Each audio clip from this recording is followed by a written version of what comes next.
ओम शांति। आज 1/11/2024 की साकार मुरली से है। बाबा ने टाइटल दिया, मीठे बच्चे इस समय से निराकार भाव साकार में आकर तुम्हारा श्रृंगार करते हैं, अकेला नहीं ना। तो प्रश्न किया बाबा ने, तुम बच्चे याद की यात्रा में क्यों बढ़ते हो?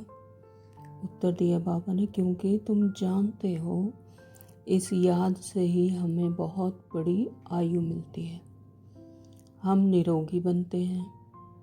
नंबर 2 बाबा ने बताया, याद करने से हमारे पाप कटते हैं, हम सच्चा सोना बन जाते हैं। आत्मा से रजो तमो की खाद निकल जाती है, वह कंचन बन जाती है। याद से ही तुम पावन दुनिया के मालिक बन जाएंगे।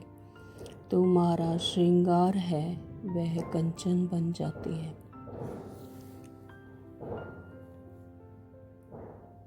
तुम बहुत धनवान बन जाएंगे, यह याद ही तुम्हें पद्मा पदम भाग्यशाली बनाती है। ओम शांति। बाबा कहते, रूहानी बच्चों को रूहानी बाप समझा रहे हैं। यहाँ बैठ तुम क्या करते हो? ऐसे नहीं फिर शांति में बैठे हो, अर्थ सहित ज्ञान में अवस्था में बैठे हो। तुम बच्चों को ज्ञान है, बाप को हम क्यों याद करते हैं? अभी सभी को पता है कि हम बाप को क्यों याद करते हैं, क्योंकि हमारे 63 जन्मों के जो भी कर्म हैं वो विनाश भस्म करने हैं। तो बाप हमको बहुत बड़ी आयु भी देते हैं। बाप को याद करने से हमारे पाप कट जाएंगे, तो हम सच्चा सोना सतो प्रधान बन जाएंगे। बाबा कहते, तुम्हारा कितना श्रृंगार होता है? इस टाइम श्रृंगार हो रहा है ना। मुरली में रोज बाबा ज्ञान से हमारा ज्ञान श्रृंगार करते हैं, तो तुम्हारी आयु बड़ी हो जाएगी, आत्मा कंचन हो जाएगी। आत्मा क्या है? धीरे धीरे कब आत्मा की मैल उतरती जाती है और आत्मा क्या बनती जाती है? कंचन हो जाएगी। तो अब आत्मा में खाद पड़ी हुई है, क्योंकि आत्मा भूल चुकी है और देह भान में है, तो इसलिए खाद पड़ी हुई है। जब आत्मा को अपनी स्मृति आ जाएगी संपूर्णता से, तो वह कंचन बन जाएगी। तो याद की यात्रा से ही वह सब खाद जो रजो तमो की पड़ी हुई है वह सब निकल जाएगी। ज्ञान सुनते सुनते ही आत्मा की खाद धीरे धीरे निकलती जाती है। तो इतना तुमको फायदा होता है। बाबा कहते, इतना फायदा होता है, फिर आयु बड़ी हो जाएगी। तो ज्ञान सुनते सुनते आयु भी बड़ी होती जाती है, क्योंकि विकर्म विनाश हो जाते हैं। तो तुम स्वर्ग के निवासी बन जाएंगे और बहुत धनवान बनेंगे। तो तुम पद्मा पदम भाग्यशाली बन जाएंगे।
तुमने मेरे साथ ऐसा क्यों किया। और ये नहीं समझते कि यह हमारे ही कर्मों का फल है।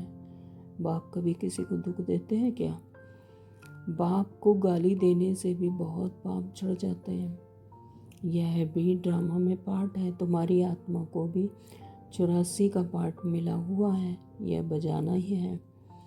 तो हर एक को अपना पार्ट बजाना है। जैसा जैसा सृष्टि में जिसका पार्ट है उसे वह पार्ट बजाना ही है। तो फिर तुम रोते क्यों हो? सतयुग में कोई रोता नहीं। फिर ज्ञान की दशा पूरी होती है तो वही रोना पिटना शुरू हो जाता है। तो मोहजीत की कथा भी तुमने सुनी है, मोहजीत की कहानी सुनी है ना सभी ने।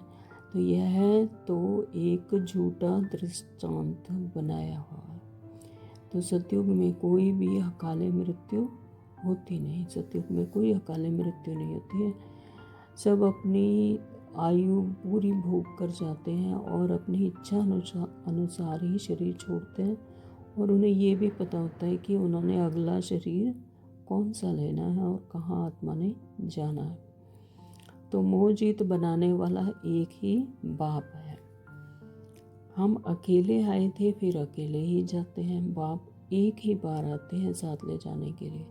तो संगम युग पर ही जब आत्माएं दुखी हो जाती हैं, बहुत बुरी तरह से रावण राज्य में फंस जाती हैं, तब परमात्मा आकर अपना ज्ञान देकर और हमारा सत्य का स्वरूप हमें का ज्ञान हमें देकर फिर साथ ले जाते हैं। सिर्फ यह संगम युग पर ही होता है।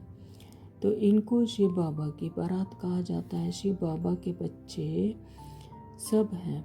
बाप विश्व की बादशाही देते हैं, मनुष्य से देवता बनाते हैं।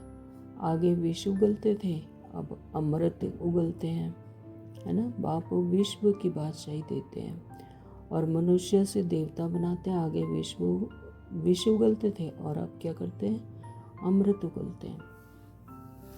बाबा धारणा के लिए मुख्य सार दे रहे हैं। नंबर 1, स्वयं को संगम युग निवासी समझकर चलना है। स्वयं को संगम युग निवासी समझकर चलना है। संगम युग यानी जिसने परमात्मा को पहचान लिया, परमात्मा का ज्ञान समझ लिया, तो वह संगम पर है। वो कलयुग में नहीं रहा, फिर क्या हुआ, संगम युग पर आ गया। तो स्वयं को संगम युग निवासी समझकर चलना है। पुराने संबंधों को देखते हुए भी नहीं देखना है। बुद्धि में रहे कि हम अकेले आए थे और अकेले ही जाना है। यह हमारी अपनी जर्नी है और इसे हमें अकेले ही पूरा करके जाना है। अकेले आए थे, सृष्टि में अकेले ही जाना है। नंबर 2, बाबा ने कहा आत्मा और शरीर दोनों को कंचन पवित्र बनाने के लिए ज्ञान के तीसरे नेत्र से देखने का अभ्यास करना है। ज्ञान के तीसरे नेत्र से आत्मा और शरीर दोनों को पवित्र बनाने के लिए अभ्यास करना है और तीसरे नेत्र से देखना। क्रिमिनल आई खत्म करनी है, क्रिमिनल दृष्टि खत्म करनी है, यानी विकारों की दृष्टि खत्म करनी है। ज्ञान और योग से अपना श्रृंगार करना है। वरदान दिया बाबा ने, मन मना भाव हो, अलौकिक विधि से मनोरंजन मनाने वाले बाप समान भव। संगम युग पर यादगार मनाना अर्थात बाप समान बनना। तो यह संगम युग है, सहेज है। खूब मनाओ, लेकिन बाप के मिलन मनाते हुए मनाओ। बाप का मिलन यानी बाप की याद। तो सिर्फ मनोरंजन के रूप में नहीं, लेकिन मन मना भाव हो, मनोरंजन मनाओ। अलौकिक विधि से अलौकिकता का मनोरंजन अविनाशी हो जाता है। संगम युगी दीपमाला की विधि पुराना खाता खत्म करना है और हर संकल्प हर घड़ी नया अर्थात अलौकिक हो। अब लौकिकता को छोड़ देना है और अलौकिकता को अपनाना है। तो पुराने संकल्प, संस्कार, स्वभाव, चाल चलन, यह रावण का कर्जा है। इसे एक दृढ़ संकल्प से समाप्त करो।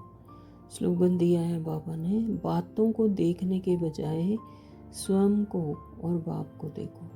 बातों को नहीं देखना है, स्वयं को देखना है और परमात्मा बाप को देखना है। Om Shanti. Thank you Baba.